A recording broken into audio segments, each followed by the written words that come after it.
자, 시작하도록 하겠습니다. 이사야서 65장에 대해서는 우리가 이제 왜 하나님께서 이스라엘 백성들을 갖다가 잠시 잠깐 끊어버리시고 이방인으로 연결하는 어떤 그 과도기, 이방인의 때로 연결시키는 그 과도기, 신약과 구약의 과도기를 갖다 좀 설명하는 부분이 있어요. 이사야서 65장 1절과 2절을 갖다가 같이 읽도록 하겠습니다. 나는 나를 구하지 아니하던 자에게 물음을 받았으며. 자, 나를 구하지 않은 자들이 누구를 얘기하는 거죠? 이방인. 이방인들을 얘기하는 겁니다. 나를 찾지 아니하던 자에게 찾아냄이 되었으며라고 하니까 이것도 이방인들을 얘기하는 거예요. 내 이름을 부르지 아니하던 나라에 내가 여기 있노라, 내가 여기 있노라 하였노라. 내가 종일 손을 펴서 자기 생각을 따라 옳지 않은 길을 걸어가는 패역한 백성들을 불렀다라고 기록되어 있죠. 네. 이것을 사도 바울이 로마서에서 인용을 해요. 이 똑같은 구절을 같이 한번 읽도록 하겠습니다. 로마서를. 로마서 10장 19절을 갖다 같이 찾아서 읽도록 할 텐데요. 로마서 몇 장이요? 10장 장 10장 19절. 9절이요. 제가 읽겠습니다. 자, 찾았나요? 네. 네, 253페이지. 그러나 내가 말하노니 이스라엘이 알지 못하였느냐. 먼저 모세가 이르되, 자, 모세를 통해서 하나님께서, 먼저 예언을 하시는 거예요. 내가 백성 아닌 자로서 너희를 시기하게 하며, 미련한 백성으로서 너희를 노엽게 하리라. 이게 백성 아닌 자, 미련한 자, 이거는 이방인들을 얘기하는 것입니다. 자, 20절. 이사야가 이것 가지고 또 예언을 하는 거예요. 이사야는 매우 담대하여 내가 나를 찾지 아니한 자들에게 찾은 바 되고 내게 묻지 아니하는 자들에게 나타났노라 말하였고, 이스라엘에 대하여 이르되 순종하지 아니하고 거슬러 말하는 백성에게 내가 종일 내 손을 벌렸노라 하였느니라 라고 되어져 있죠. 그럼 이게 언제까지냐? 언제까지 하나님께서 이 예언을 갖다가 이루실 것인가를 갖다 좀 살펴보려고 합니다. 자, 12절을 같이 한번 11장 로마서 11장 12절. 자, 그들의 넘어짐이 세상에 잘 안 풍성함을 들려요. 했을 때 그들의 소리가 넘어짐이 약한 것 같은데? 유대인들을 가리키는 거죠. 네. 이스라엘 백성들. 혈통적 유대인들을 가리키는 것입니다. 그들이 안 들려, 넘어짐이 나는. 안 들려. 세상의 안 들려. 풍성함이 된다라고 했는데, 안 세상의 들린다고. 풍성함이라는 건 이방인들이죠. 네. 어? 그들의 실패가 이방인의 풍성함이 되거든. 하물며 그들의 소리를 충만함이리요. 켜봐. 라고 얘기를 합니다. 다 켰어. 안 들려. 자, 이제 난 하나도 안 들리는데. 다 15절, 켰어. 15절을 읽도록 할게요. 그들을 버리는 나 것이 잘 세상의 들리는데. 화목이 아, 내 되거든. 걸 왜 그러지? 그들이라는 건 유대인들을 얘기하는 겁니다. 이스라엘 백성들. 받아들이는 것이 죽은 자 가운데서 살아나는 것이 아니면 무엇이리요? 라고 되어져 있죠. 자, 그 신비에 대해서 사도 바울이 깨달은 것, 이 신비를 갖다 깨달았어요. 자, 25절, 11장 25절. 잠깐만. 그래서 이 신비에 대해서 11장 25절 같이 읽도록 할게요. 형제들아 너희가 스스로 지혜 있다 하면서 이 신비를 너희가 모르기를 내가 원하지 아니하노니 이 신비는 뭐다?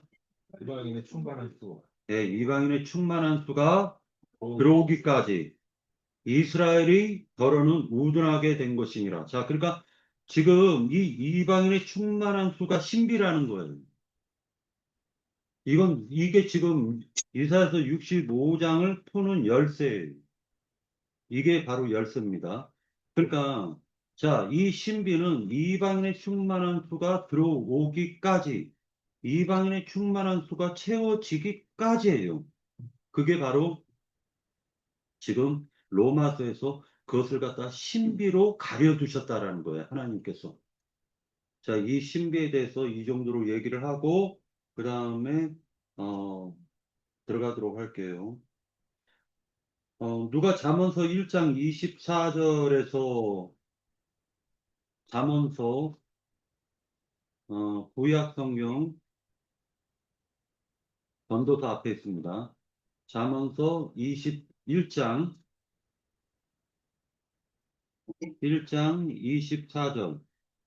24절부터 읽도록 할게요. 내가 불렀으나 너희가 듣기 싫어하였고 내가 손을 폈으나 아니요 죄송합니다. 잠언서 1장 24절. 자, 24절서부터 읽을 건데요. 왜 이스라엘 백성들이 그러면 버림을 받고 이방인의 때로 넘어갔는가? 이 부분을 갖다 살펴보려고 하는 거예요. 이스라엘이 버림받은 이유가 나오기 때문입니다. 1장 24절부터 읽도록 할게요. 내가 불렀으나 너희가 듣기 싫어하였고, 내가 손을 폈으나 돌아보는 자가 없었고, 했을 때 여기에서 내가라는 것은 하나님이죠. 하나님께서 아무리 불러도 듣기 싫어하고 아무리 초청을 해도 돌아보지 않았다라는 거예요. 초청에 응하지를 않았다라는 겁니다. 잠깐만요. 초청에 응하지 않다 보니까 25절 도리어 나의 모든 교훈을 멸시하며 나의 책망을 받지 아니하였은즉 너희가 재앙을 만날 때에 내가 웃을 것이며 너희에게 두려움이 임할 때 내가 비웃으리라. 너희의 두려움이 광풍같이 임하겠고 너희의 재앙이 폭풍같이 이르겠고 너희에게 근심과 슬픔이 임하리니 라는 말이 있습니다. 제가 이 말씀을 잠언서 1장을 읽을 때에요. 왜 인간이 하나님을 만나가지고 하나님과 같이 인생을 살아야 되는가? 이 부분이 잠언서 1장에 기록이 되어 있는 거예요. 모든 인간들이 하나님을 갖다가 하나님을 만나지 못하잖아요. 그러면 그 사람의 재앙이 왜 닥치는지 모르는 거예요. 그러니까 하나님 떠나가지고 인간이 살 수 있을 것 같죠. 인간으로 태어나가지고 인간이 하나님을 떠나서 살 수 있을 것 같죠. 절대로 못 사는 거예요. 절대로 못 삽니다. 자, 27절 너희의 두려움이 광풍같이 임하겠고 너희의 재앙이 폭풍같이 이르겠고 너희에게 근심과 슬픔이 임하리니 그때 너희가 나를 부르리라. 그래도 내가 대답하지 아니하겠고 부지런히 나를 찾으리라. 그래도 나를 만나지 못하리니 대저 너희가 지식을 미워하고 여호와를 경외하기를 즐거워하지 아니하였기 때문이라는 거예요. 그러니까 어, 하나님을 찾지 않는다라는 것은 말씀을 추구하지 않았다라는 거예요. 왜냐하면 말씀이 하나님이시기 때문이에요. 성경에서도 세상 사람들도 뭐라 얘기를 하고 있냐면요. 사람의 입과 입으로 통하는 어떤 구전의 말은 잊혀지는 것이지만 기록된 말씀은 잊혀질 수가 없는 것입니다. 그래서 성경에서 하나님께서 가장 확정을 때리셨다라는 것은 말씀을 문자로 기록하신 거예요. 그것이 바로 성경에서 핵심 주제로 다루고 있는 것입니다. 그래서 말씀이 하나님이다 라고 했는데 하나님을 찾지 않는다라는 건 말씀을 추구하지 않았다라는 것이에요. 성령 충만함을 받으라 하니까 기독교계에서 성령 받았네 하면서 따따따 방언하고 막 병 고쳤네 막 그렇게 시작하죠. 그런데 실제로 성경에서는 뭐라 얘기해요? 성령은 진리니라 라고 해서 진리의 말씀이 성령이라고 얘기하는 것입니다. 성령 충만이라는 건 뭐예요?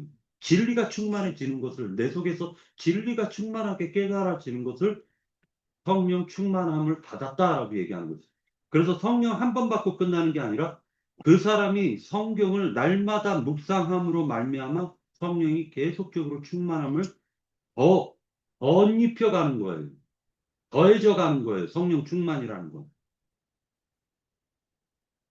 자, 그러면서 29절 대저 너희가 지식을 미워하며 여호와 경외하기를 즐거워하지 아니하며 나의 교훈을 받지 아니하고 나의 모든 책망을 없인 여겼음이니라. 자, 교훈과 책망이라는 게 어디에 있습니까? 성경 말씀에 있죠. 이스라엘 백성들은 성경을 막상 읽었지만 그것을 하나님의 뜻을 발견하지 못하고 하나님의 마음을 찾지 못하고 실제로 뭐를 했다? 31절. 그러므로 자기 행위의 열매를 먹으며 자기 꾀에 배부르리라. 이것은 하나님을 떠난 인생이 결국 자기를 의지하며 살아가는 것을 가리키는 거예요. 자, 그런데 놀랍게 하나만 더 얘기하자면 이런 말이 있습니다. 자, 나무가 나 잘났네 하고 땅을 떠나버리고 공중에 심겨지면 나무가 그 뿌리가 어디서 그 영향을 공급받을 수 있어요?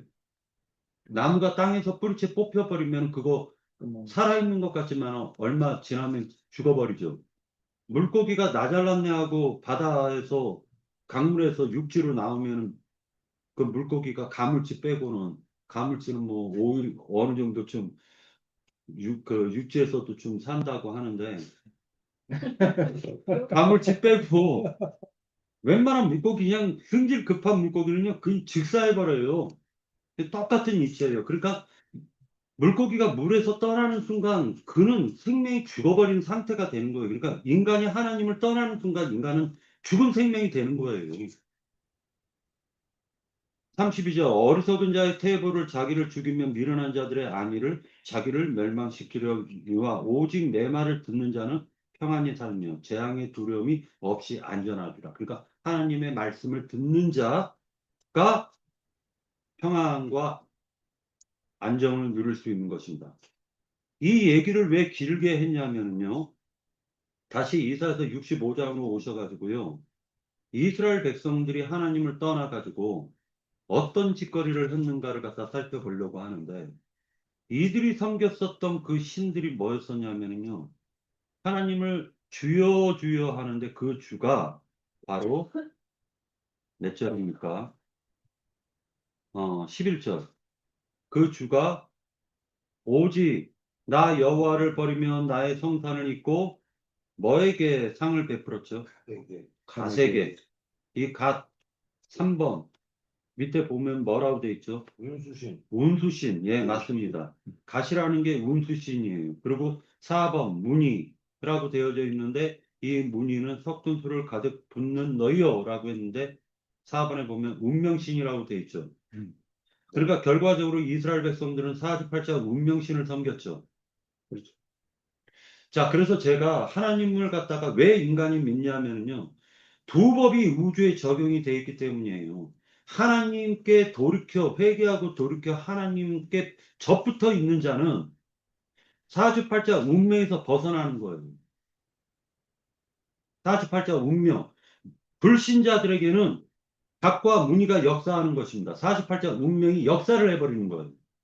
왜 그러냐? 사주팔자 운명이 있어서 역사하는 게 아니라 그들이 그것을 믿기 때문에 그대로 실행이 되는 거예요. 믿음대로 될지어다. 그래서 예전에 저희 어머니께서 무당을 섬겼을 때 부적을 달았는데 부적이 없으면 불안해서 나가지도 못하는 거예요. 인간이 그러는 거예요. 그리고 실제로 부적을 갖다가 이렇게 딱 띄고 나가면요 손가락을 다친다든지 발가락을 다친다든지 자빠지든지 하더라도 불안해가지고 살 수가 없는 것입니다. 이것은 직접 경험해 보지 못하면은 뭐 말할 필요가 없는 것입니다.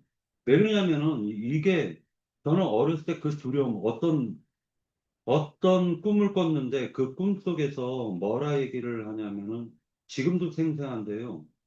차가 어떤 사람을 딱 깔았어요. 빈대떡이 됐어요. 근데 갑자기 풍선처럼 펑 하고 그 사람이 일어났어요. 그 사람이 어디론가 막 가는데 내가 그 사람을 쫓아갔어요. 7살 땐가 그때 꿨었던 꿈일 거예요. 아니, 10살 땐가. 근데 막 따라가는데 따라갔더니 정육점이 나오더라고요. 정육점에서 갑자기 돼지가 뻥 하더니만 저희 누나로 딱 변하는 거예요. 그러면서 저희 누나가 하는 말이 3년 후 딱 하고 꿈을 깼습니다. 저는 3년 동안 불안해서 살 수가 없었어요. 10살 때, 어렸을 때. 3년 후 했는데 3년 동안 불안한 거예요.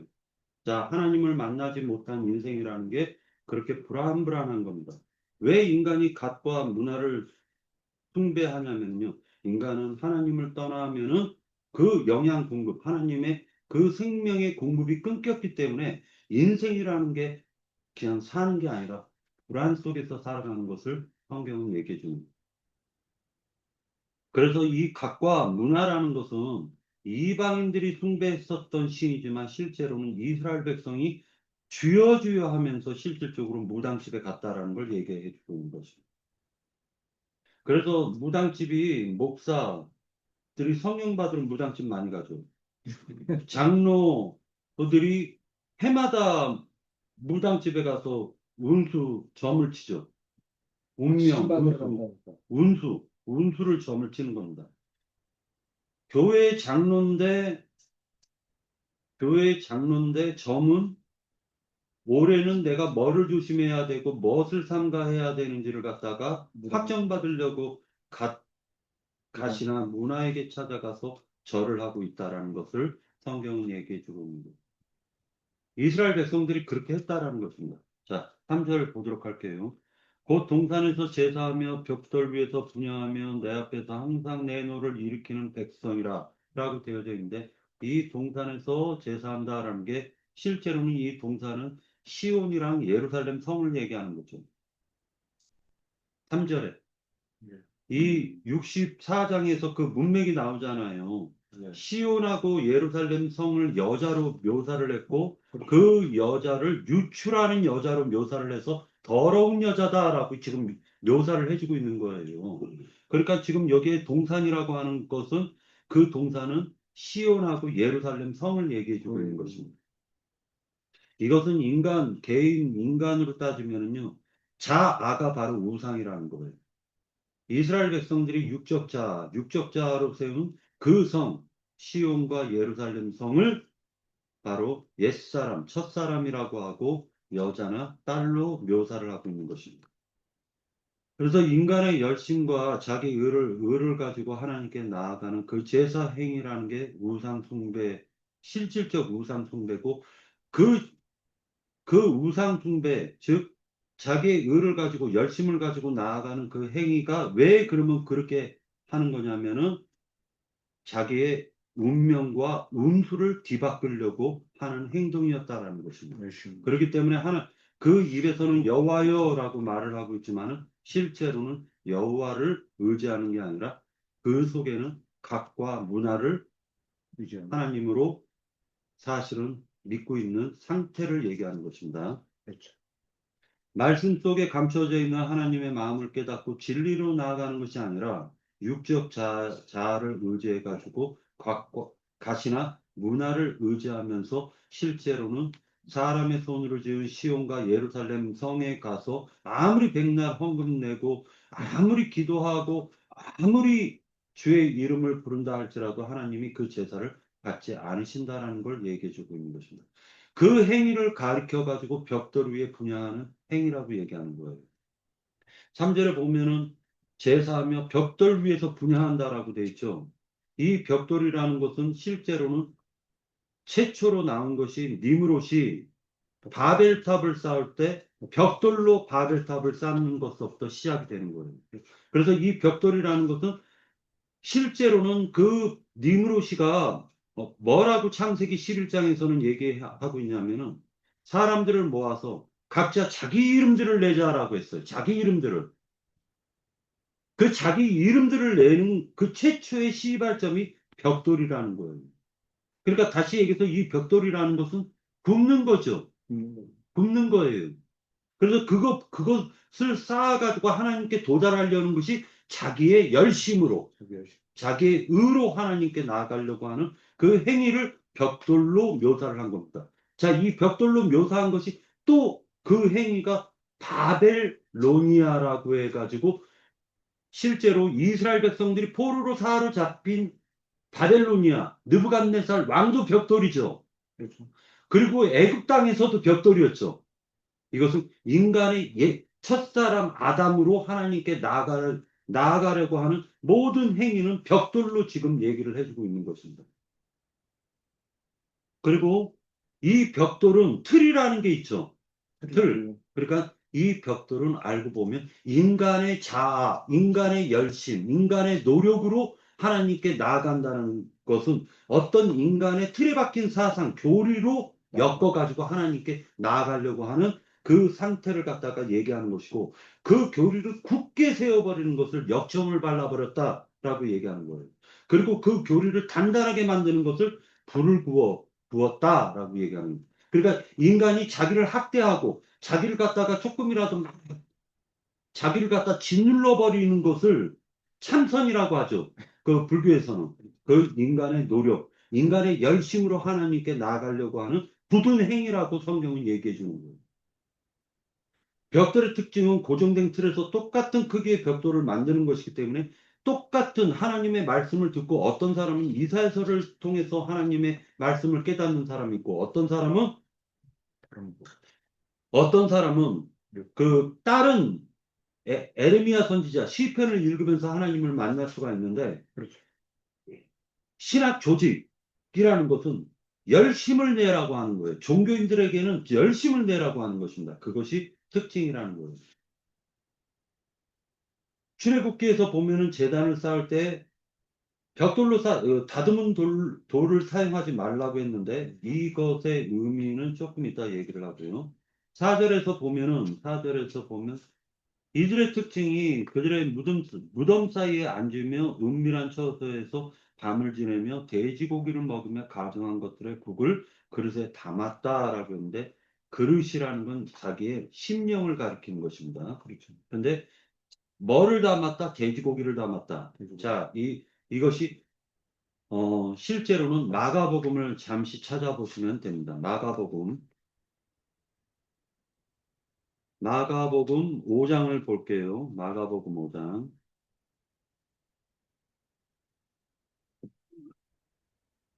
마가복음 5장. 자, 마가복음 5장 9절입니다. 자, 5절. 마가복음 5장 5절. 자, 귀신 들린 자가 어떻게 했다? 밤낮 무덤 사이에서나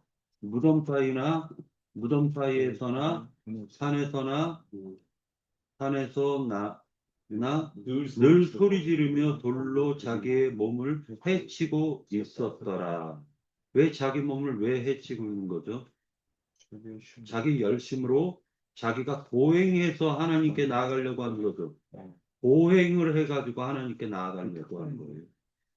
그런데 이 군대 귀신 들린 자가요, 요청을 합니다. 요청을 해요. 뭐라 요청하냐면 13절.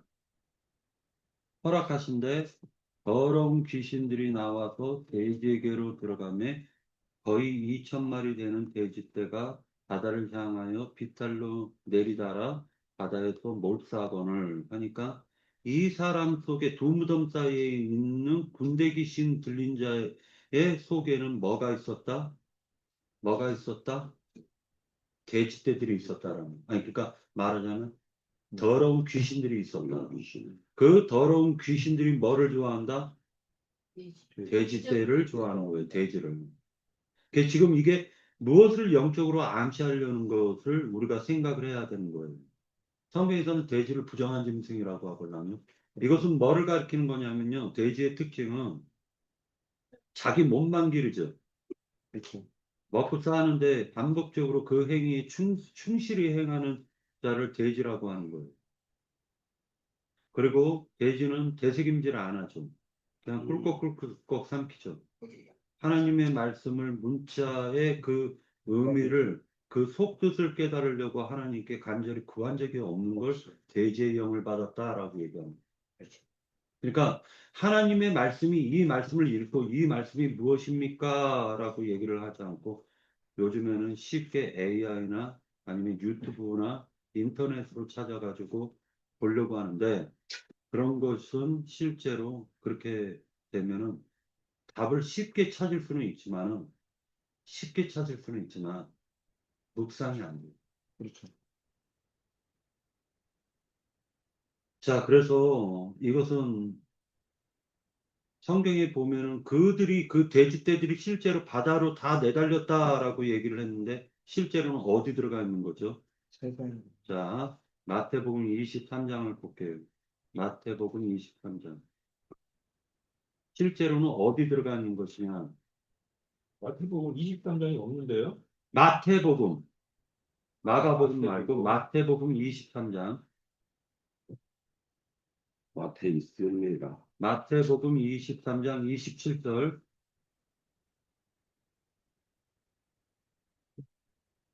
자, 찾았으면 읽도록 하겠습니다. 화 있을진저 외식하는 서기관들과 바리새인들이요 회칠한 무덤 같으니 겉으로는 아름답게 보이나 그 안에서는 죽은 사람의 뼈와 모든 더러운 것이 가득하도다라고 얘기해서 그 더러운 군대 귀신이 알고 보면 대식세계로 들어갔다라는 것은 예루살렘 성에 있는 회칠한 무덤인 서기관과 바리새인들과 그 무리들과 함께 예배를 드리는 사람 속으로 들어갔다라는 거예요. 자, 마태복음 23장 37절.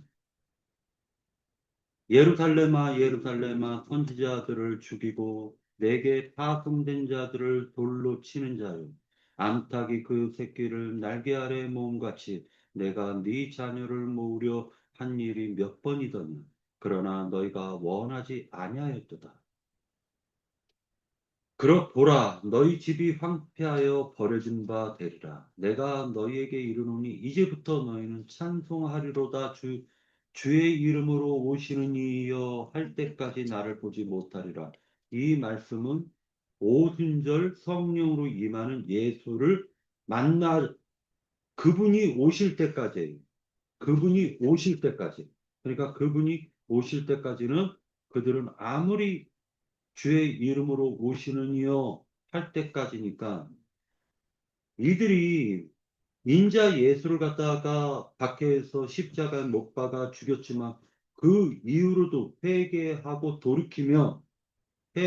돌이켜 신년을 만나면 하나님께 용서를 받을 수 있다. 이것을 얘기하고 있는 것입니다.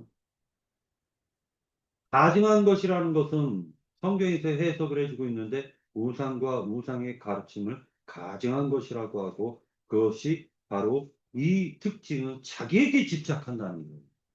그러니까 성경 자체를 갖다가 모든 것을 나에게만 두드려 맞춰서는 안 된다라는 거예요. 성경은 시대적으로도 이루어질 때가 있고 나에게 적용될 때가 있는데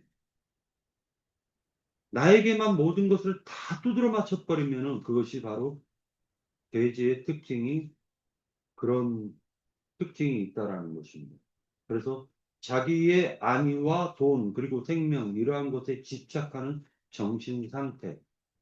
왜냐하면 이유가 뭐냐? 하나님보다 자기를 더 많이 사랑하기 때문에 실제로는 그러한 어, 그러한 일이 벌어질 수가 있는 거예요. 그리고 5절, 6절에서 보면은 그냥 한마디로 표현하면 역겹다라는 말이 나옵니다.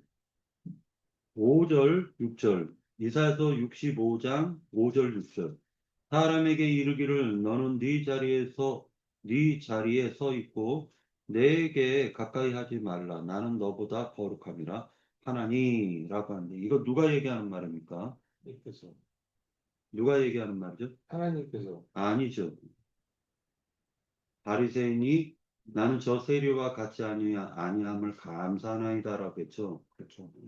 그러니까 그 지금 바리새인의 위치에 서 있는 유대 교인들이 이 짓거리 하는 거예요. 그러니까 종교인들이 이런 짓을 하는 것입니다.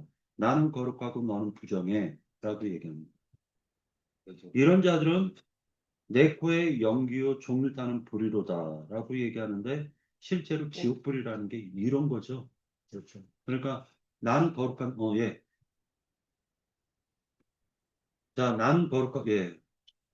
계속해. 8분 남았어요. 나는 거룩하고 너는 부정해. 라는 게 바로 사실은 지옥불에서 나는 거예요. 지옥불에서. 6절에 보면 보라 이것이 내 앞에 기록되었으니 내가 잠잠하지 아니하고 반드시 보응하되 그들의 품에 보응하리라 하는데 이 품이라는 게 뭐냐면 옛날에 고철 갖고 가고 난 다음에 뻥튀기 받을 때 뻥튀기 달라고 할 때 뻥튀기 아저씨가 뭐라 얘기하냐면 옷을 벌리라고 그래요. 그럼 어렸을 때 옷을 이렇게 넓히죠. 이렇게. 그럼 뻥튀기 아저씨가 딱 퍼가지고 쫙 주면 그걸 갖고 신나가지고 집에 가잖아요. 그거예요. 그러니까 품을 벌려라 하는데 지금 이게 뭐냐면요. 나 거룩해, 너 부정해 하는 자들은요, 하나님이 너 품을 벌려. 내 저주를 담아줄게. 라는 뜻이에요. 심판을 담아버리는 거예요. 너가 그런 마음 가졌으니까. 그러니까 우리가 하나님 믿으면은요, 절대로 그렇게 생각하면 안 돼요. 너는 부정하고, 너는 죄인이고, 나는 거룩해. 이 생각 갖는 순간, 그 돼지떼에게 가는 거예요. 선악나무 지식을 갖다가 따먹으면은 이기적 선민 사상이 가득해가지고 역겨운 냄새가 그 속에서 나는 건데 이것을 지옥불 그 자체라고 보는 거예요. 그렇죠. 그러니까 인간들이 지옥불인 거예요, 인간들이. 그러니까 그런 지옥불들이 된 인간들이 영원한 불못으로 떨어지면 그 불못이 영원히 꺼지지 않는 불못이 되는 거예요. 네. 그 다음에 7절. 그들의 7절에 보면 그들의 품에 7절에 너희의 죄악과 너희 조상들의 죄악을 한 가지니 그들이 산 위에서 분양하며 작은 산에서 나를 능욕하였으므로. 그러니까 산이라는 건 예루살렘 성을 산이라고 하고 작은 산 하면 그 산당들이겠죠. 나를 능욕하고 그러므로 내가 먼저 그들의 행위를 헤아리고 그들의 품에 보응하리라 여호와의 말씀이니라 해서 다시 이 그들의 품에 6절에도 나오죠. 보응하되 그 하반절에 그들의 품에 보응하리라라고 6절에 나오죠. 8절에도 나오죠. 7절에도 그들의 품에 보응하리라 나오죠. 그죠? 그러니까 그들의 품에 보응한다라는 건 뭐냐면 아까 뻥튀기를 담아주듯이 그 행한 대로 너 그렇게 그런 생각 가졌으니까 그 생각은 옛사람의 생각이걸랑요. 구원받지 못한 사람의 생각인 거예요. 선민 사상이라는 건. 자, 그러나 그것을 갖다가 그렇게 심판하면 안 되죠. 그래서 8절에서 12절까지 뭐를 얘기하고 있는 거냐면은, 포도를 따요. 포도 농사를 해요. 그러면 이제 좋은 것들을 이제 이렇게 그냥 직접 먹기도 하고, 포도주에다 담기도 하는데, 포도주 담는 것은 좀 이렇게 좀, 예, 상하지 않고, 좀 상한 데에서도 좋은 거 건져가지고 이렇게 담아가지고 포도주 밟아가지고 담잖아요. 그런 것과 같이 좋은 것을 골라내는 거예요. 포도 수확한 사람이 포도송이에서도 나쁜 것은 버리고 좋은 송이를 골라내가지고 그것 가지고 그 포도주를 담는 것을 얘기하는데 이것을 남은 자 사상이라고 얘기하는 것입니다. 그러니까 하나님께서 이스라엘 백성을 아주 버리는 게 아니다. 이방인의 때로 지금 바꿔 두셨지만 혈통적 유대인들을 아주 버렸다라고 보면 안 된다라는 걸 지금 얘기해 주고 있는 거예요. 자, 이제 10절, 잠깐 10절에 보면은 이런 말이 나오죠. 샤론은 양떼의 우리가 되겠고, 악을 골짜기는 소떼에 눕는 곳이 되어 나를 찾는 백성의 소유가 되려니와 라고 얘기를 하는데, 악을 골짜기라는 말이 무슨 말이냐면은, 말 그대로 고통의 골짜기라는 뜻이에요. 고통의 골짜기. 이것이 왜 고통의 골짜기라고 했냐면은, 출애굽해서 여호수아를 따라가지고 가나안 정벌을 다닐 때 그 중에 누구의 죄 때문에 그 고통을 받게 되냐면은 누가 이렇게 아간의 범죄로 말미암아 고통을 받게 되는데 그 장소가 아골골짜기. 그래서 아골골짜기 하면 고통의 골짜기라는 의미가 있습니다. 그런데 이 고통의 골짜기를 하나님이 무엇으로 바꿔주신다? 소떼가 눕는 곳이 되게 하고, 시아론도 마찬가지로 우리가 양떼들이 그 초장으로 해주시겠다라고 하니까 이 고통의 처소를 하나님이 쉼을 얻는 처소, 영광의 처소로 바꿔주시겠다라는 것이 지금 얘기하고 있는 것이고 이것을 율법으로 하면 기업무룩이다라고 얘기하는 것입니다. 그래서 이제 새 영과 새 마음을 갖다가 하나님이 주시는 것으로 기업무룩이로 이어지는 내용이 17절에서 25절까지의 말씀이에요. 예. 1부는 이것으로 해서 마치도록 하겠습니다.